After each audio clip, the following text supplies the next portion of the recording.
ஜனாதிபதிக்கு எழுதிய கடிதம் மாற்றப்படுகிறார் ஆளுநர் ரவி. புதிய ஆளுநர் இவர்தான். ஜனாதிபதி அதிரடி அறிவிப்பு, எச்சரிக்கை விடுத்த உச்சநீதிமன்றம். அதாவது ஆளுநர் ரவிக்கும் தமிழக அரசுக்குமான மோதல் தொடர்ந்து நீடித்து வருகிறது. இதற்கு முற்றுப்புள்ளி வைப்பதற்காக உச்சநீதிமன்றத்தில் வழக்கும் தொடரப்பட்டுள்ளது. ஜனாதிபதிக்கு பலமுறை கடிதமும் எழுதப்பட்டுள்ளது. ஆனாலும் தொடர்ந்து ஆளுநர் ரவி அவர்கள் வேண்டுமென்றே திமுகவையும் முதலமைச்சர் ஸ்டாலின் அவர்களையும் சீண்டி பேசி வருகிறார். அவதூறு கருத்துக்களையும் பரப்பி வருகிறார் ஆளுநர் ரவி. இதற்கு திமுக மட்டுமல்ல, பல்வேறு கட்சியினர் கடுமையான எதிர்ப்புகளை தெரிவித்து வருகின்றனர். அதாவது சென்னை அண்ணா அறிவாலயம் கழக அலுவலகத்தில் உள்ள முரசொலி மாறன் கூட்ட அரங்கத்தில் முதலமைச்சர் மு.க. ஸ்டாலின் தலைமையில் நடைபெற்ற திமுக நாடாளுமன்ற உறுப்பினர்கள் கூட்டத்தில் 6 தீர்மானங்கள் நிறைவேற்றப்பட்டன. அதில் ஆளுநர் பதவி நீக்கப்படும் வரை அரசியல் மயமாகும் ஆளுநர் பதவியின் கண்ணியத்தை காத்திட ஆளுநர்களுக்கு நடத்தை விதிகள் உருவாக்கிவிடவும், மாநில அரசின் கோப்புகள் மசோதாக்களில் ஆளுநர் கையெழுத்திடுவதற்கு கால நிர்ணயம் செய்திட வரும் பட்ஜெட் கூட்டத்தொடரில் திமுக வலியுறுத்தும். அந்த வகையில் தமிழ்நாடு சட்டமன்றத்தில் ஆளுநர் ஓர் அங்கம். ஆனால் அந்த அவையின் மரபை மதிக்க மாட்டார். சட்டமன்றம் நிறைவேற்றி அனுப்பும் மசோதாக்களை கிடப்பில் போடுவார். மாநில அரசின் கான்ஸ்டிடியூஷனல் ஹெட் ஆளுநர். ஆனால் மாநில அரசின் ஆளுநர் உடையை படிக்க மாட்டார். தமிழ்த்தாய் வாழ்த்தை சிறுமைப்படுத்துவார். சமஸ்கிருதம், ஹிந்தி மொழி புகழ் பாடுவார். அதேபோல் ஆளுநர் மாளிகையின் ஒட்டுமொத்த செலவும் மாநில அரசின், அதாவது மாநிலத்து மக்களின் வரிப்பணம். ஆட்சியில் இருக்கும் கட்சிக்கு வழிகாட்ட வேண்டியவர் ஆளுநர் மாளிகையில் அமர்ந்து எதிர்க்கட்சி தலைவர் போல் அரசியல் செய்வார்.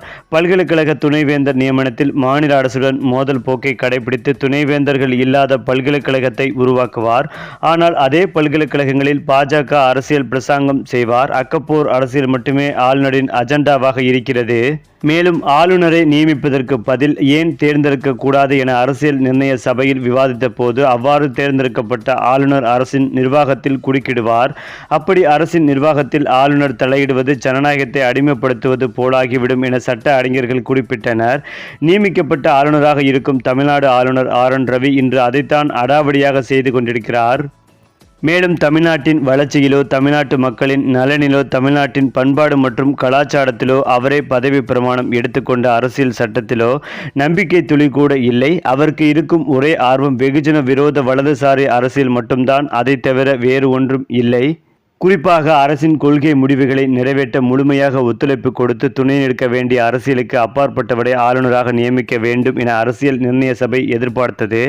ஆனால் ஆளுநர் ரவி நியமனத்தில் அது தவிடு பொடியாகி போனது என்பதை இந்த எம்பிக்கள் கூட்டம் மிகவும் வேதனையுடன் பதிவு செய்ய விரும்புகிறது. மேலும் சமீபத்தில் உச்சநீதிமன்ற நீதிபதி நாகரத்னா அவர்கள் இந்தியாவில் உள்ள ஆளுநர்கள் எங்கு செயல்படக்கூடாதோ அங்கு செயல்படுகிறார்கள், எங்கு செயல்பட வேண்டுமோ அங்கு செயல்படாமல் இருக்கிறார்கள் என குறிப்பிட்டு, ஆளுநர்கள் பற்றிய வழக்குகள் நீதிமன்றங்களுக்கு வருவது சோகக்கதை என்றார். அதேபோல் இந்த கருத்திற்கு முற்றிலும் பொருத்தமான ஒரு ஆளுநராக தமிழ்நாடு ஆளுநர் ஆர்.என். ரவி இருப்பது உள்ளபடியே தமிழ்நாட்டின் வளர்ச்சிக்கு முட்டுக்கட்டை போடும் விதமாக அமைந்துள்ளது. அவர் தமிழ்நாட்டின் வளர்ச்சியை கெடுக்கவே ஆளுநராக அமர்ந்திருக்கிறார். இந்த சூழ்நிலையில்தான் ஆளுநர் ரவிக்கு எதிராக உச்சநீதிமன்றத்தில் தொடரப்பட்ட வழக்கு தமிழக அரசுக்கு சாதகமாக தீர்ப்பு வரும் என்ற செய்தி வந்து கொண்டிருக்கிறது. அநேகமாக ஆளுநர் மாற்றப்பட்டால் புதிய ஆளுநர் நியமிக்கப்படுவார். குறிப்பாக ஒன்றிய அரசுக்கு எச்சரிக்கை விடுக்கும் வகையில் இந்த தீர்ப்பு அமைய இருப்பதாக வழக்கறிஞர்கள் தரப்பில் சொல்லப்படுகிறது.